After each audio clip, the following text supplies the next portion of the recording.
Assalamualaikum warahmatullahi wabarakatuh.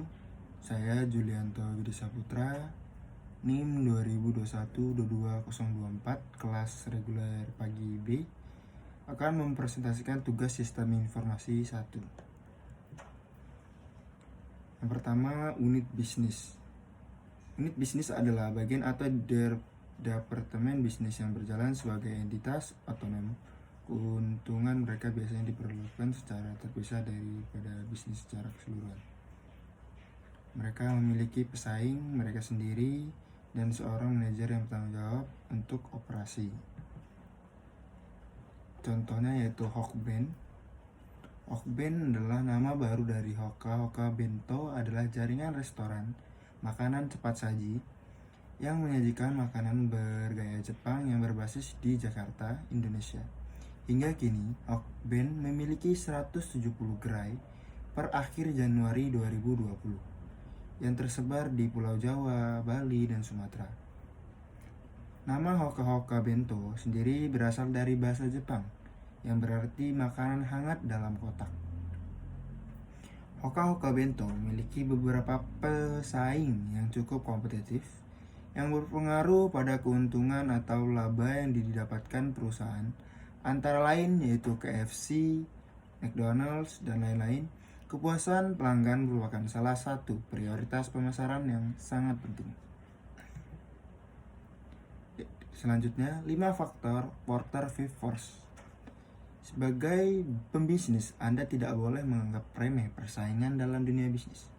Anda harus yakin dan menyadari bahwa kompetitor terus mengawasi pergerakannya sehingga bisa manfaatkan momentum tertentu untuk mengalahkan Anda. Yang pertama, persaingan yang kompetitif. Kekuatan yang pertama mengacu pada jumlah pesaing dan juga kemampuan mereka dalam melemahkan perusahaan. Yang kedua, kekuatan pemasok.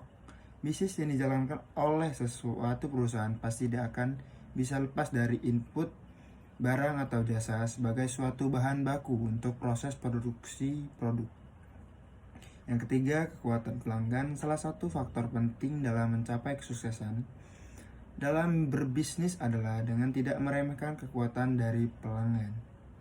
Yang keempat, ancaman produk pengganti. Setiap pembisnis tidak hanya harus berhati-hati pada kompetitor di dalam industri yang sama saja, tapi juga harus hati-hati dengan kehadiran perusahaan yang mampu membuat produk pengganti atau produk substitusi. Produk pengganti yang bisa dimanfaatkan sebagai produk substitusi dari suatu produk atau jasa perusahaan tentunya menjadi ancaman yang nyata. Yang kelima atau yang terakhir, ancaman pendatang baru. Dunia bisnis akan selalu bergerak dinamis. Ada beberapa yang gagal dan keluar dari persaingan, tapi akan selalu ada pemain baru yang ikut meramaikan dunia bisnis. Sebagai pembisnis, Anda harus bisa bijak dalam menghadapi para pendatang baru dan tidak boleh memandang remeh mereka. Untuk Hokben sendiri, yaitu bidang usaha yang dijalankan PT Eka Bogainti adalah makanan dan minuman, food and beverage, yang menaungi restoran Hokben. Sebagai restoran ternama, Hokben menyajikan berbagai menu masakan Jepang yang populer, mulai dari tumisan seperti teriyaki dan yakiniku yang diolah dengan daging sapi maupun ayam.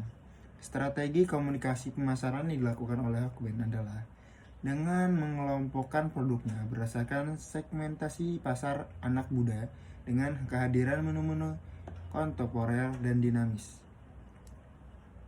Dan juga zaman terus berubah. Dinamikanya bukan sekedar perkara kemajuan, disrupsi teknologi, melainkan juga soal gaya hidup. Sebagai perusahaan yang tidak egois, Hokben tentu harus bergerak mengikuti pakem untuk fokus pada profit, people and planet, human resource management, manajemen sumber daya manusia.